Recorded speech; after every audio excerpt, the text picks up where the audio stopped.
Que a paz do Senhor Jesus, a paz que excede a todo entendimento, esteja presente na sua vida e na vida dos seus. Estamos iniciando mais um Instantes Finais e eu quero agradecer por sua audiência, a você que gosta de estudar as profecias, os eventos escatológicos e principalmente o livro do Apocalipse.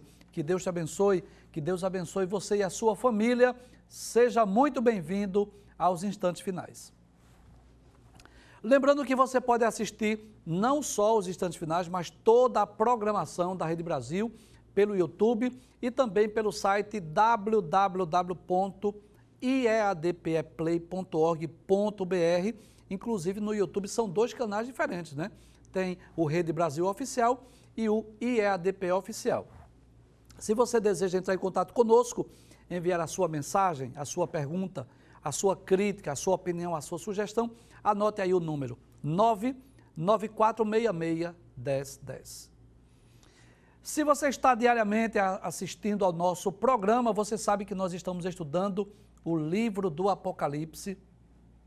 Este livro que, sem dúvida, é um dos mais importantes da Bíblia, porque nos fala sobre a consumação de todas as coisas. Nós já estudamos 7 capítulos. Vamos relembrar? Estudamos o capítulo 1, que é a visão de João lá em Patmos, onde Jesus aparece a João lá na ilha de Patmos. Já explicamos essa imagem aí. Jesus aparece aí no meio desses 7 castiçais, com 7 estrelas na sua mão direita. João caiu como morto lá, mas Jesus disse, né, Jesus colocou sobre a sua destra e disse: levanta-te e escreve as 7 cartas às igrejas da Ásia. E aí nós estudamos também os capítulos 2 e 3, que fala exatamente sobre as 7 cartas que foram enviadas às igrejas de Éfeso, Esmirna, Pérgamo, Tiatira, Sardes, Filadélfia e Laodiceia. Nós aprendemos com os erros e os acertos de cada uma daquelas igrejas. Aquelas virtudes, aquelas qualidades, a fé, o amor, a perseverança, nós aprendemos que nós devemos imitar. E as falhas, os erros daquelas igrejas, né, comprometidas, por exemplo, com a doutrina de Balaão, a doutrina dos nicolaítas, ou como Éfeso, que deixou que o primeiro amor esfriasse, nós aprendemos que nós não devemos cometer os mesmos erros que aqueles cristãos, que aquelas igrejas cometeram.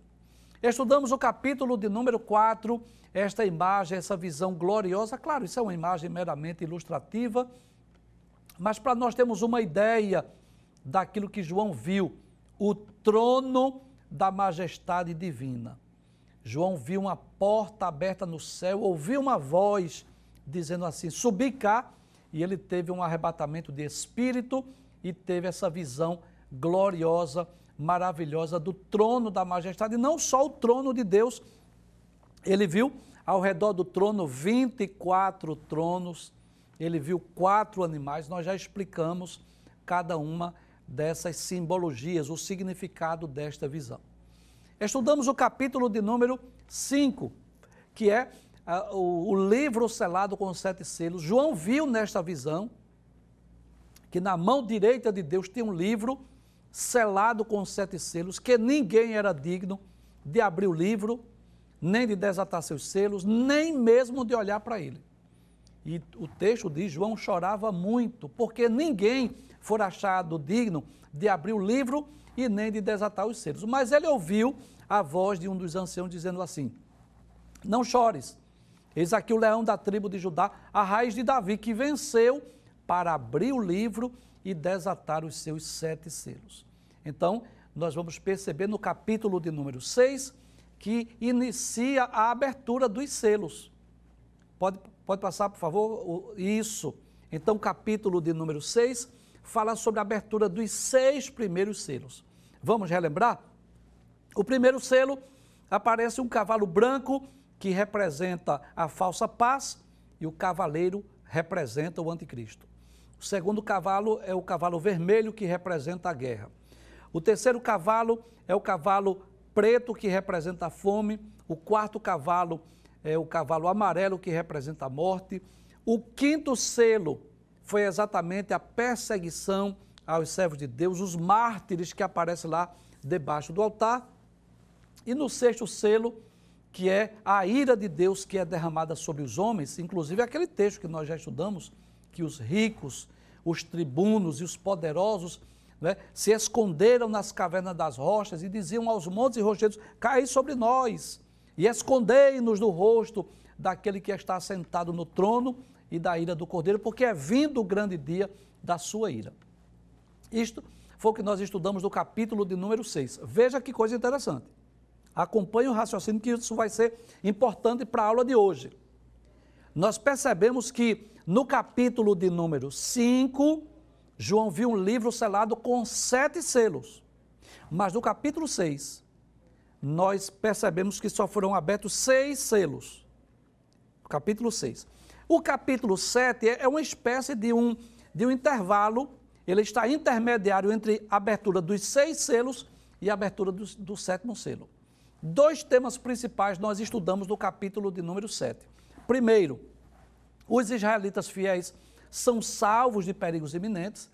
Nós estudamos capítulo 7, versículos 1 a 8, em que nós percebemos que haverá aí um número de 144 mil judeus que serão os pregadores do evangelho do reino. Eles serão escolhidos, né, selados por Deus para um trabalho específico, para eles estarem pregando o evangelho durante o período tribulacional. E vimos também o outro tema do capítulo de número 7, essa visão maravilhosa, que é a visão dos mártires lá na glória, uma visão de uma multidão incontável. João disse que não podia contar de toda tribo, língua, povo e nação que estava lá diante do trono e diante do Cordeiro. Está aí esse Cordeiro que representa Cristo, com 7 olhos. Nós já explicamos o sentido e o significado desta visão. A partir de hoje, nós vamos dar início ao estudo do capítulo 8, que descreve a abertura do 7º selo, e você vai perceber também no capítulo 8, que vai falar sobre o toque das 4 primeiras trombetas. É o assunto do capítulo de número 8, nós vamos dividir em 2 programas, ou pelo menos em mais de um programa. Hoje nós vamos estudar o primeiro tema, que seria a abertura do 7º selo. Vamos estudar o que é que vai ocorrer na abertura do 7º selo e depois vamos estudar sobre o toque das 4 primeiras trombetas. Então você vai perceber que esse capítulo de número 8, ele vai encerrar a primeira série de juízos. Você lembra disso? Que durante o período tribulacional, durante os 7 anos de tribulação, haverá 3 séries de juízos. Primeiro, os 7 selos, depois as 7 trombetas e depois os 7 cálices da ira de Deus. Nós já estudamos sobre a abertura dos 6 primeiros selos. Vamos estudar o capítulo 8, que descreve essa abertura do 7º selo, e ainda no capítulo de número 8, nós vamos estudar sobre a segunda série de juízos, ou pelo menos o início da segunda série de juízos, que é exatamente as 4 primeiras trombetas. Observe que são 7 trombetas também, mas no capítulo 8 nós encontramos 4, no capítulo de número 9 nós encontramos a 5ª e a 6ª, e assim sucessivamente nós estaremos estudando nos próximos programas. Então vamos ver o que diz a palavra de Deus, Apocalipse, capítulo 8, versículo de número 1. Está aí essa imagem é como que uma mão, como se fosse a mão do próprio Cristo, porque é o Cordeiro que está abrindo todos os selos. Foi ele que abriu os 6 e ele que abre o 7º selo, né? Então o que é que vai ocorrer na ocasião em que esse selo será aberto? O texto diz: e havendo aberto o 7º selo, fez-se silêncio no céu por quase meia hora. Então, a primeira coisa que nós vamos aprender, João diz isso, né? Quando foi aberto esse 7º selo, houve um silêncio no céu por quase meia hora. E é interessante nós observar isso, né? Nas visões, nas revelações do Apocalipse, silêncio não é comum. É comum a gente descrever o quê? João descrever hinos, louvores, adorações, cânticos. Muitas vezes João descreve diálogo. Às vezes é um anjo que fala, às vezes é um dos anciãos que fala com João. Então, nós vamos perceber que às vezes tem perguntas e respostas, mas nessa ocasião da abertura do 7º selo, João disse que houve o quê? Um silêncio no céu por quase meia hora. E esses quase 30 minutos, quase meia hora, tem sido causa de muitas discussões entre teólogos, entre estudantes da Bíblia, entre aqueles que comentam o livro do Apocalipse. Cada um deles traz a sua interpretação, cada um deles procura explicar o texto, procura explicar o porquê desses quase 30 minutos de silêncio. O que significa esse período de tempo? Bem, na verdade, o texto bíblico não diz o porquê. Essa é a razão. A Bíblia não diz o motivo desse silêncio. Diz apenas que houve o silêncio. Vamos ver o texto? Observe. E havendo aberto o 7º selo, fez-se silêncio no céu por quase meia hora. Mas, quando nós lemos o contexto, eu sempre falo sobre essa regra da hermenêutica, de não isolarmos o texto. Então, quando nós lemos os versículos posteriores, nós vamos observar que eles descrevem duas coisas importantes. A primeira, que é a aparição de 7 anjos que vão tocar as 7 trombetas, anunciando o quê? A segunda série de juízos, a segunda série de julgamentos. E a segunda, que é o registro das orações dos santos.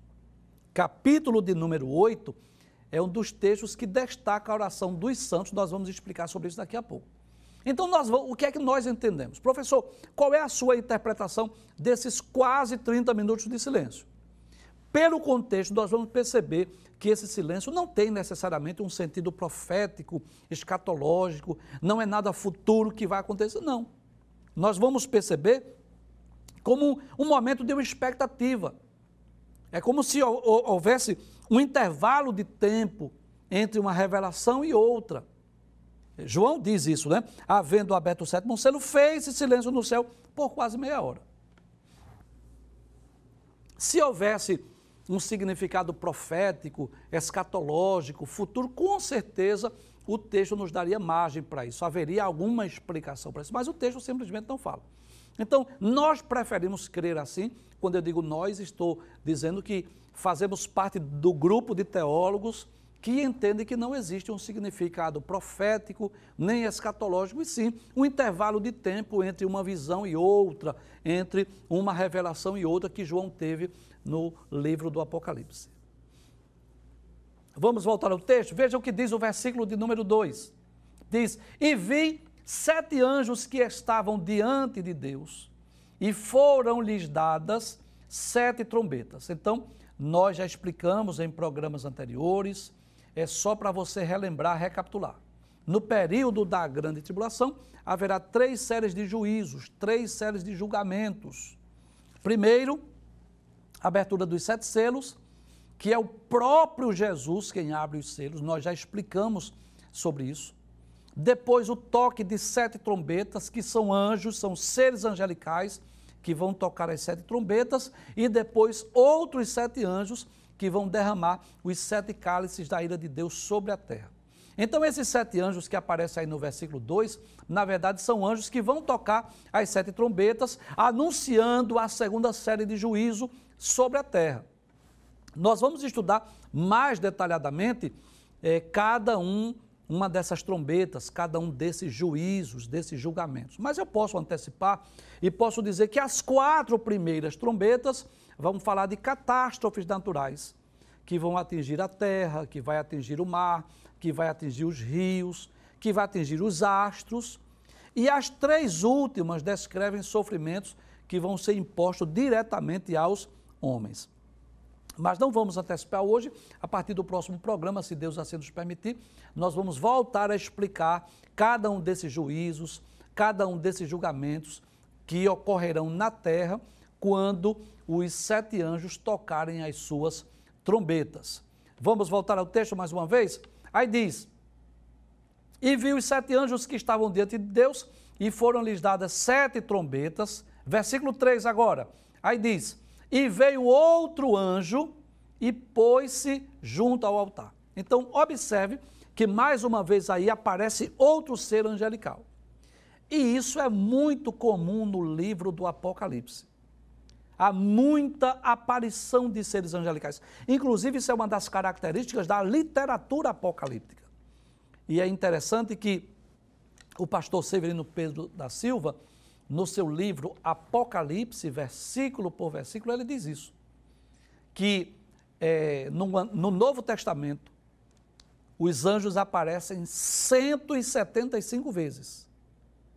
Detalhe, 71 vezes só no livro do Apocalipse. Então, quando nós lemos os 22 capítulos, nós vamos perceber que 71 vezes aparecem esses seres angelicais. Agora, claro que a grande maioria deles aparecem para executar algum juízo, mas nem todos. Vamos ver o que diz o texto. Capítulo 8, versículo 3. Voltemos ao texto. Aí diz, e veio outro anjo e pôs-se junto ao altar, tendo um incensário de ouro. Então é bom nós explicarmos, né, o que é um incensário. Bem, mostra a imagem, por favor, amplia aí muito bem, mais ou menos esse objeto aí, um objeto, uma espécie de um recipiente que era usado pelos sacerdotes para queimar incenso ou substâncias aromáticas no templo, né, ou lá no tabernáculo.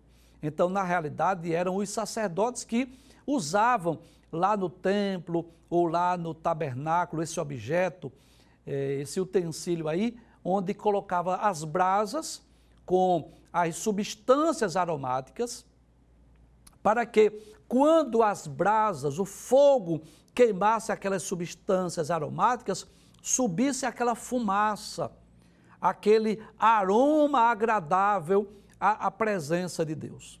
Então, aquelas especiarias, aquelas substâncias aromáticas eram colocadas dentro do incensário que, através do fogo, da fumaça ali, das brasas, ele exalava um odor suave, um cheiro suave. Mas é interessante nós observarmos, pode trazer, por favor, que nesse texto não é um sacerdote, não é um dos anciãos que está aparecendo com este incensário na mão. Quem aparece é um ser angelical, o que não é muito comum. Por quê? Porque geralmente eram os sacerdotes que apareciam. Mas lá no céu é um anjo que aparece com esse incensário. E o que é que o texto diz? Vamos ver o que é que acontece depois disso. Ele diz, e veio outro anjo e pôs-se junto ao altar, tendo um incensário de ouro, e foi-lhe dado muito incenso para o pôr com as orações de todos os santos sobre o altar de ouro que está diante do trono. Então, primeira coisa que nós devemos entender é que essas orações não são dos santos que estão lá no céu. Essas orações não é daquela grande multidão que João viu no capítulo 7, versículo 9. E por que eu posso dizer isso? Porque no céu não haverá orações. No céu não haverá necessidade de intercessões. E por que, professor, nós podemos dizer isso? Porque no céu não tem necessidade alguma. Aqueles que estiverem no céu, já em corpos gloriosos, incorruptíveis, na presença de Deus, livre de toda dor, de todo sofrimento, de toda angústia, não haverá motivos para ninguém fazer oração no céu. Nós já dissemos aqui em outros programas, é só para relembrar, para reforçar aquilo que já sabe, que você já sabe. Primeiro, no céu não haverá necessidade de evangelização, pregação do evangelho, levar as boas novas, no céu não haverá necessidade. A evangelização é tarefa nossa, enquanto nós estivermos aqui. Aqueles que já atravessaram a ponte, aqueles que já estão lá do outro lado da vida, eles não pregam mais o evangelho. Inclusive, eu não sei se você lembra disso, mas no capítulo de número 16 de Lucas, versículos 19 a 31, lembra disso? Que havia um homem rico e havia um mendigo chamado Lázaro, que eles morreram, foram lá para o estado intermediário, você lembra? Que coisa interessante. Aquele homem rico estava lá no Sheol, Hades, estava no lugar de tormentos, no lugar de sofrimento. Ele fez 2 pedidos ao pai Abraão. Primeiro pedido, ele disse assim: manda que Lázaro molhe a ponta do dedo para refrescar a língua, que eu estou em sofrimento. Abraão disse: não pode. Abraão disse assim: olha, tem um abismo entre nós, de forma que quem está aqui não pode passar para lá, e quem está lá não pode passar para cá. Aí ele fez o segundo pedido. Ele disse: rogo-te, ó pai, que o mandes. Mande quem? Esse Lázaro. Mandes a terra para falar aos meus irmãos, para que eles não venham para esse lugar de tormento. Que coisa interessante. Aquele homem rico, que já havia morrido, cuja alma e espírito já estava no lugar de sofrimento, mas ele lembrou-se que ele tinha 5 irmãos. Se você deseja ler esse texto, eu vou repetir a referência. São Lucas, capítulo 16, versículos 19 a 31. Então ele diz assim, para que ele possa falar aos meus 5 irmãos, para que eles não venham para esse lugar de tormento. Aí Abraão disse assim: olha, eles têm Moisés e os profetas, ouçam-nos. O que é que nós aprendemos? Que a evangelização, pregar o evangelho, é para quem está aqui na terra.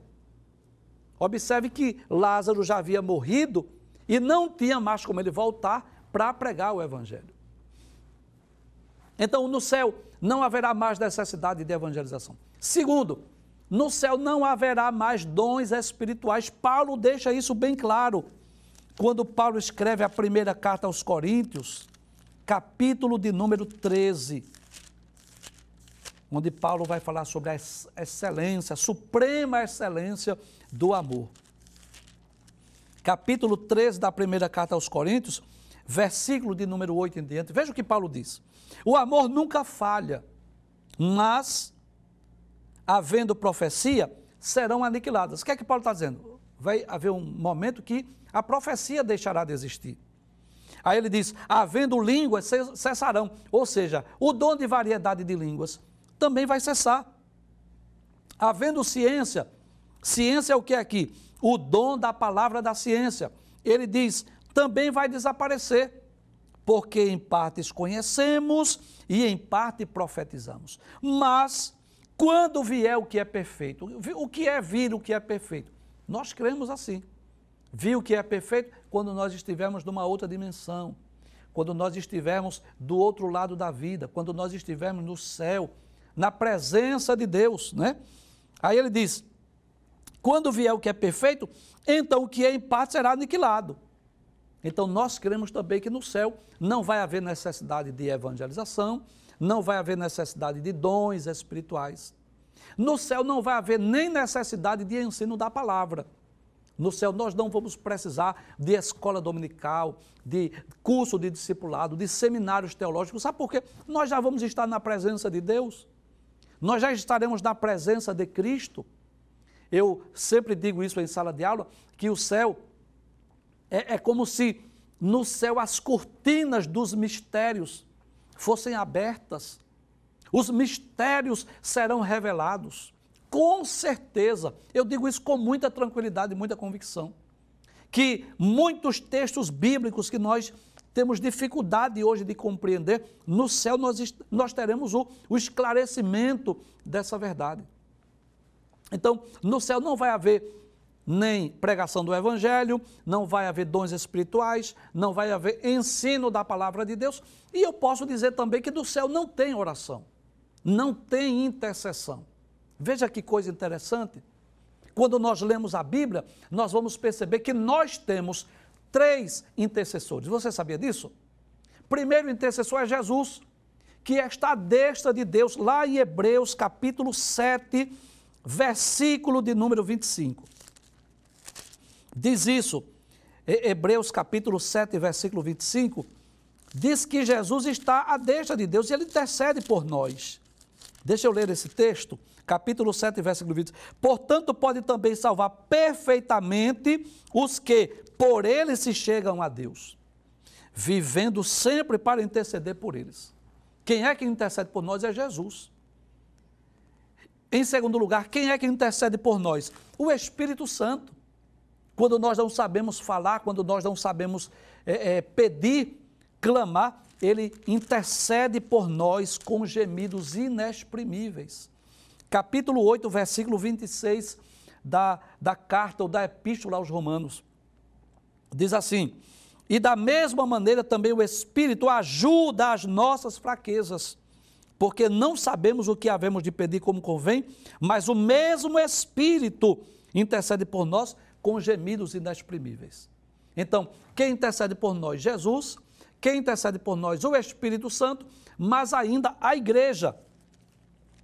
1 de Pedro, capítulo 2, versículo de número 9. Mas veja que coisa interessante. Eu não sei se você está acompanhando o raciocínio. Nós estamos dizendo, porque nós nos deparamos com informação desse texto. O anjo estava com o incensário. O anjo vai falar, o texto vai falar sobre as orações dos santos. Vamos voltar ao texto para nós vermos? E veio outro anjo e pôs-se junto ao altar, tendo o incensário de ouro, e foi-lhe dado muito incenso, para o pôr com as orações de todos os santos. É isso que eu quero que você entenda. Que esses santos aí não é a igreja, não são os salvos que estarão lá no céu, não. Esses santos são aqueles que estarão na terra. Nós vamos explicar sobre isso. Então estamos dizendo que no céu não vai haver pregação da palavra, no céu não vai haver dons espirituais, no céu não vai haver ensino, no céu não vai haver orações. Hoje existem 3 grupos de intercessores, vamos dizer assim. Já falamos sobre Jesus, Hebreus capítulo 7, versículo 25. Já falamos sobre o Espírito Santo, Romanos 8, 26, que intercede por nós com gemidos inexprimíveis. E em terceiro lugar, quem é que intercede? A igreja, 1 de Pedro, né? Deixa eu ver se eu encontro esse texto, acho que é capítulo 2, versículo de número 9, onde a palavra de Deus nos diz: vós sois a geração eleita, o sacerdócio real. É isso mesmo. Primeira epístola de Pedro, capítulo 2, versículo 9. Diz assim: mas vós sois a geração eleita. Quem? A igreja. O sacerdócio real. Então, uma das funções do sacerdote qual era? Era interceder. A igreja está aqui na terra com esta missão de interceder. Guarde esta palavra, que eu sei que essa palavra tem o endereço certo. Enquanto nós estivermos aqui na terra, nós somos o sacerdócio real, nós estamos intercedendo. Inclusive, o texto diz lá em Atos, capítulo de número 12, que é a ocasião em que Pedro estava preso. Diz o versículo de número 5. Pedro, pois, estava guardado na prisão. Era guardado na prisão, mas a igreja fazia contínua oração por ele a Deus. Então, enquanto nós estivermos aqui na terra, nós somos essa geração eleita, esse sacerdócio real. Nós temos a missão, nós temos a incumbência, nós temos a responsabilidade de intercedermos uns pelos outros.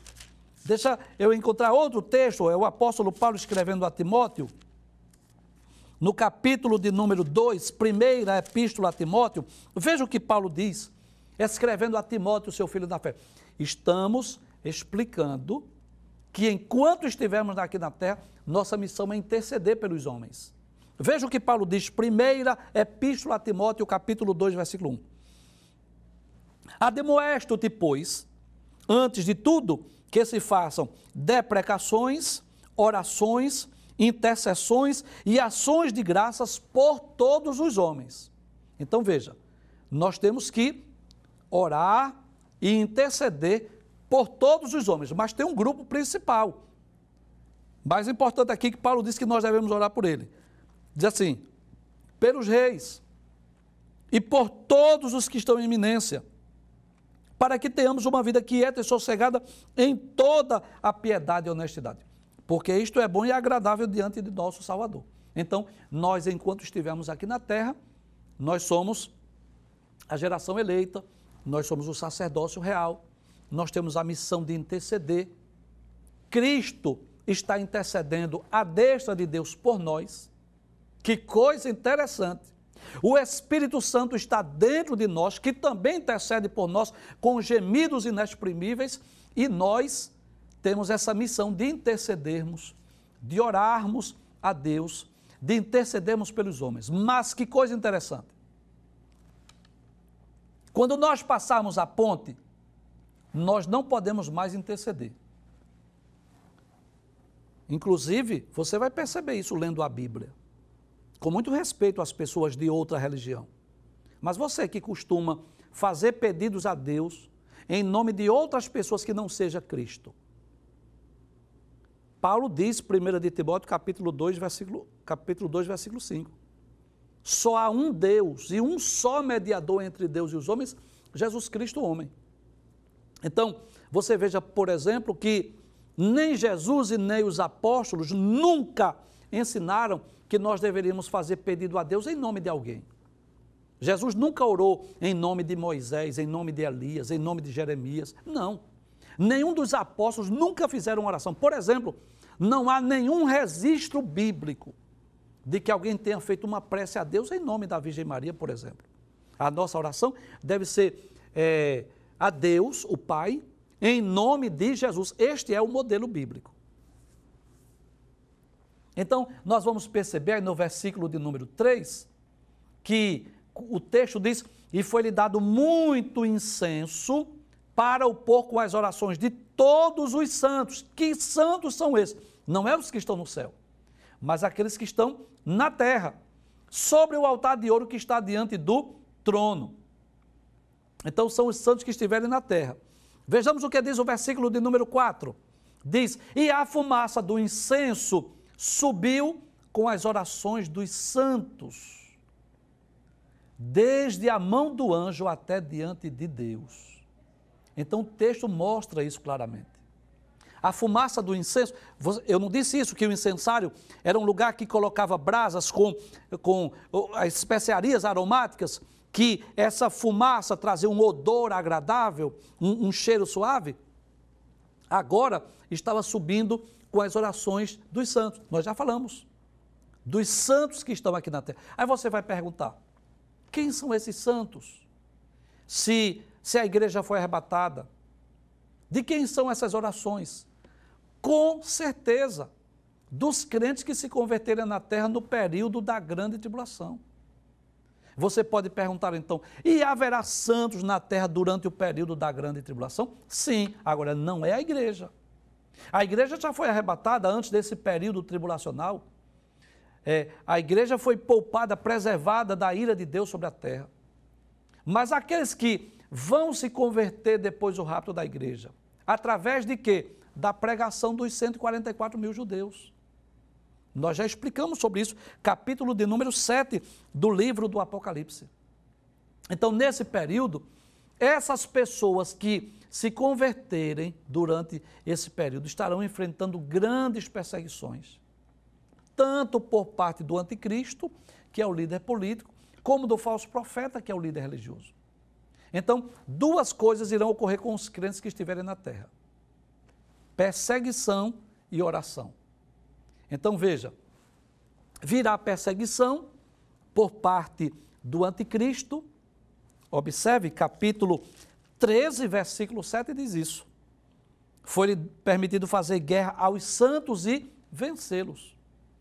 Observe, capítulo de número 6, versículo 9. Havendo aberto o quinto selo, vi debaixo do altar as almas dos que foram mortos por amor da palavra de Deus. Capítulo de número 7, versículos de 9 a 14, fala desse grande número de crentes que serão mortos, essa grande multidão que será morta. Então, duas coisas que vão ocorrer durante a grande tribulação: a perseguição aos crentes, aos servos de Deus, mas haverá também muitas orações. Vamos ver o texto mais uma vez, capítulo 8, versículo 4. E a fumaça do incenso subiu com as orações dos santos, desde a mão do anjo até diante de Deus. Então você vai perceber que pelo menos duas vezes no livro do Apocalipse, João faz menção às orações dos santos que chegam à presença de Deus. Observe, não só capítulo 8, versículo 4, mas também o capítulo 5, versículo 8. Vamos ler? Capítulo 5, versículo 8, diz assim: E havendo tomado o livro, os 4 animais e os 24 anciãos prostraram-se diante do Cordeiro, tendo todos eles harpas e salvas de ouro, cheias de incenso, que são as orações dos santos. Então, é mencionado duas vezes, capítulo 5, versículo 8 e capítulo 8, versículo 4, a oração dos santos. E que privilégio para nós, né? É saber que as nossas orações, elas não ficam aqui na terra. Esse é o sentido. Quando diz que as orações subiram com a fumaça do incenso, o que significa isso, professor? É que as nossas orações, elas não ficam aqui na terra. Elas chegam à presença do Deus Todo-Poderoso. Inclusive, eu gostaria de relembrar aquilo que você já sabe. Nós já dissemos aqui em outras ocasiões.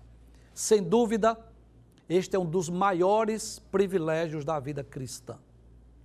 É o privilégio que nós temos de dobrar os nossos joelhos, de elevarmos os nossos pensamentos ao trono da graça e, pela fé, nós adentrarmos na presença de Deus.